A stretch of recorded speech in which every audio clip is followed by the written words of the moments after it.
With that being said, please let's go ahead and get started with our Florida Broker Roundtable. Remember, if you have any questions during this presentation, you can type them in the chat box on your Zoom control panel. I'll now pass it over to our broker, Emily. Good afternoon, Emily. Good afternoon, Tori. How are you? I'm good. How are you? Good, good. Hello, everyone. Thank you very much for joining, and I hope everyone had a fantastic weekend. We are going to go ahead and get started. Today, I want to go over SkySlope and some of the forms that we require that our agents upload into SkySlope. And if you want to give me here a quick second, share. Okay. And can everyone, Tori, can you see my screen? Yes, you're good to go. Okay, fantastic.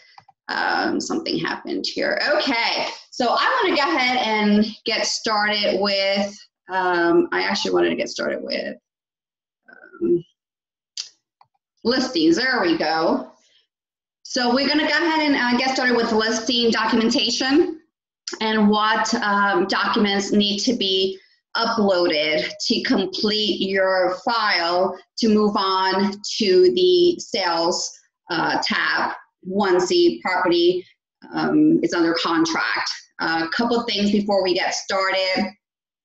Please remember that you are required to upload all your documents within 48 hours after you either have a listing executed or a sales contract executed. I have noticed that, I guess, to get the ball rolling, some agents will go ahead and create a file in SkySlope and then upload just the MLS sheet.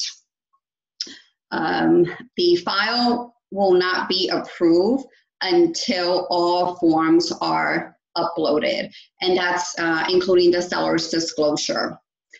So with the listing agreement, make sure that you are uploading all the documents, all the pages, I should say, and that it is signed by you, the agent, okay? I am getting some listing agreements that are not being signed by the agents. So make sure that you sign it, and you also have the address there, the office address for a company, and you have the brokerage name. With IMAP, as you know, we are asking our agents now to upload the IMAP printouts. Some boards, I believe it's like 2 boards, they don't have access to IMAP, so you may continue to upload what you were uploading before, the property tax appraisal's office document. That would be fine. But if you do have access to IMAP, we will be asking you to upload IMAP into that required field. And I'm going to show you real quick, because you don't really have to print the page. You can go ahead and download it, the IMAP. You can download that into your desktop. And I'm going to show you real quick. If you save it to your desktop and you just click attach and then upload, I have it right here in my desktop. So this is right here, IMAP for a property. I'm going to go ahead and click on start upload. And there it is. I'm going to go ahead and open it so you can see. I showed this before in the previous Brokers Roundtable, but I want to show it to you again, because this is the one that we want you to upload, the one that has the property information, it has a map, and it has a value information, and then it has the sales information as well. So this is the one that we want you to upload. I've been getting questions on that, and I've had some agents that have uploaded a different one. So make sure that that's the one that you are uploading. The MLS sheet, okay, some agents upload the MLS sheet that shows the listing is incomplete. So once you complete it, go ahead and upload the MLS sheet that shows the property is now active, okay? For the seller's disclosure, we went over this last month. We will require every listing file to have a seller's disclosure. We understand that not every seller can provide information about the property because they have not lived in it, perhaps maybe because they inherited the property. In that case, we will need them to complete the seller's disclosure and answer do not know to any questions that they don't know the answer to. I see agents type in under comments, does not apply, NA. That's not going to be acceptable. The only time it does not apply is when it's a bank-owned property. At that point, we will go ahead and waive the requirement. But if it's not a bank-owned property, even if it's an investment property, if it's an investor, the investor has to fill out the seller's disclosure and answer do not know if they do not know the answer to the question. One of the things I wanted to mention too is when you upload documents, make sure, like for example, if you were to scan all your documents into one file and you were to save them into your desktop, some agents will go ahead and upload all the documents for every required field. We will not be accepting that. We need the listing agreement under the listing agreement tab, and the IMAP printout just to print out under the IMAP printout tab. If you do not know how to split a document, I want to show you this little guy up here, support, okay? And if you click on support,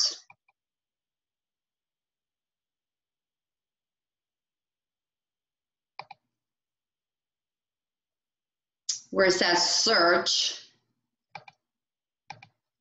you can go ahead and type whatever it is that you need help with, whether it's deleting a file, uploading a document, anything you do not know how to do and you need help with. If you click on support, you will be able to find a video, a tutorial that shows you how to do it. So if you do not know how to split a document, I would suggest that you click on support and watch. It's only a few minutes video that can help you with that. But please do not upload all your documents into one field. One last thing with listing documentation. So your listing modifications, don't forget to upload that as well. I get a lot of agents who ask me to approve their file, and when I go in there to approve their file, I notice that they didn't upload any of the listing modifications. Sometimes they've made 3, 4 changes, price changes, and they forget to upload the listing modifications. If you could go ahead and do that, either when you get it in from your customer or when you upload your the purchase agreement into SkySlope, if you want to go ahead and do that as well. And please don't forget to attach the document as well. I have agents that upload their forms into SkySlope, but then they forget to attach it to the proper field. And it shows under documents, but the checklist still shows that that the item is outstanding. So having to reach out to the agent and tell them that they need to upload the document, and they tell me, well, I did. And I'm like, well, I don't see it in there. And it turns out it was under documents. It just wasn't attached to the proper field. So if you could make sure that you're uploading the proper forms and attaching them to the proper field, please. That is about it for listing documentation. I am going to move on now to the purchase agreement. The checklist for the purchase agreement contracts. So we have there the contract, we have there the tax record, which it's IMAP, MLS sheet, copy of escrow check, property information, and there should be the verification of escrow. Okay, so a couple things here. Going back to, well, the contract, we all know you would have to upload the executed contract. Make sure you're uploading every page, please. Now the IMAP, you can go ahead and upload the same IMAP that you uploaded for the listing side if you are representing the seller. You could go ahead and upload the same IMAP that you did for the listing side. But for the MLS sheet, okay, make sure that you are uploading the MLS sheet that shows pending, okay? A lot of agents upload the same MLS sheet if they're representing the seller. If they have the listing side, they upload the same MLS sheet that they uploaded on the listing side. I want to make sure that we upload the one that shows pending, okay? And another thing about the MLS sheet too is I forgot to mention before, make sure that you are uploading the broker's MLS sheet. Not every board calls it something different. So the broker's MLS sheet is the one that shows the listing agent's information along with any remarks that the realtor has made, showing instructions, how much commission is being paid out, things like that. Make sure that you are uploading the one that says pending, okay? We want to make sure that for our records that we have this MLS sheet that shows when the property goes pending in case in the future there's any questions about the commission because maybe it got changed, which it has happened before. So to protect your commission, if you could upload the broker's MLS sheet and it's showing pending as well. Escrow check, I realize that most buyers will either drop off the check at the title company or will wire the money. If you don't have a copy of the escrow check, in your notes here, you could just put C VOE, which is a verification of escrow. You could put it in there, and that would be sufficient because we would just want to make sure that the VOE is in there. But I see agents who put, not apply. That's not necessary. You don't have to worry about that. The property information agreement, if you don't know what it is, I went over it last month. You may email me so I could go ahead and forward you the two types of property information agreements. One has our 425 transaction fee and the other one does not have the 425 transaction fee. So if you don't have that, email me and I'll be happy to provide that to you. But the property information agreement, it's only if you're representing the buying side in this case. If you have the buying side, then you would have your buyer sign the property information agreement. If you were representing the seller, then you would have the seller sign it. But in this case, if you are the listing agreement and you're uploading the sales documentation, then you wouldn't you wouldn't need to upload the property information agreement because it does not apply. Now, I have a lot of agents who make notes, and that's great. That's fantastic. I really appreciate, like, for example, when it's asking for the lead-based paint disclosure, when it's asking for the flood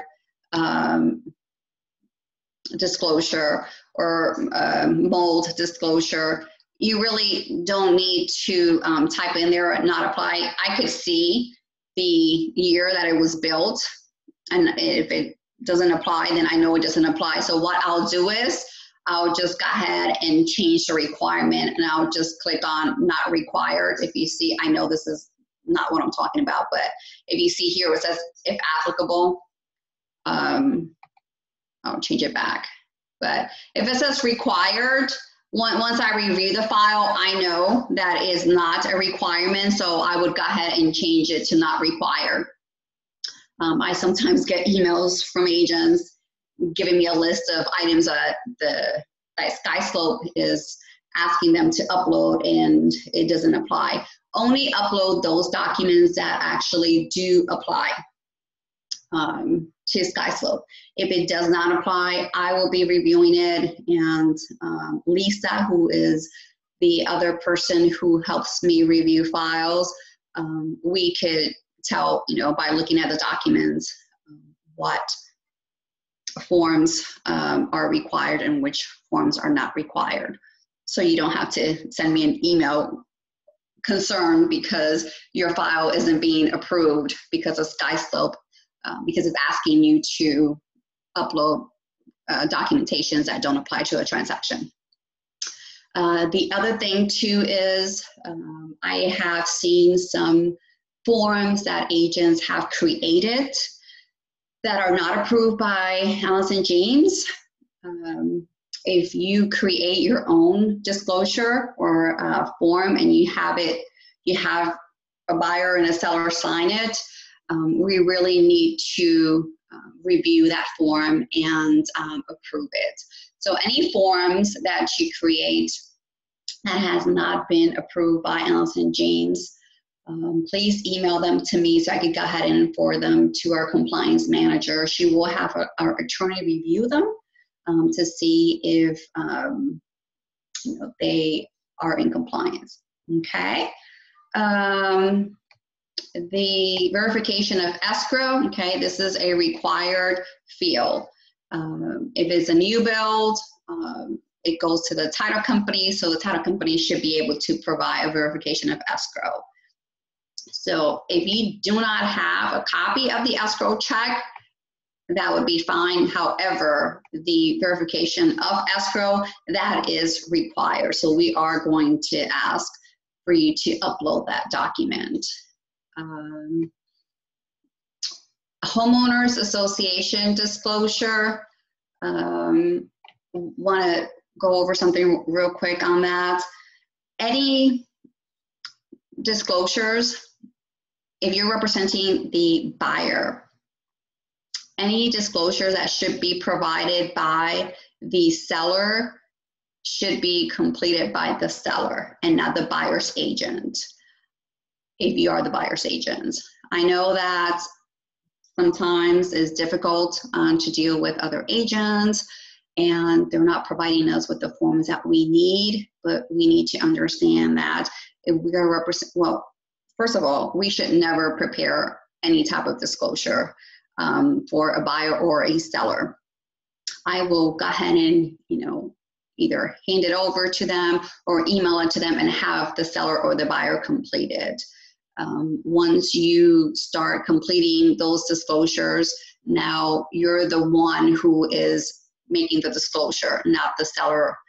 And we don't want to put ourselves in that position, in that situation. So I'm asking if for any reason you're dealing with a realtor who's representing the seller and they're not providing their correct documents or the documents that you need, do not go ahead and create them and then send it to the listing agent for signature.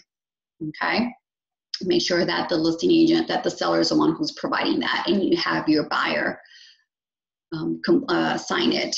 Once again, please make sure that the documents that you are uploading, I know I mentioned this before, but make sure that the documents that you are that you're uploading, excuse me, have a property address and a buyer's name and a seller's name.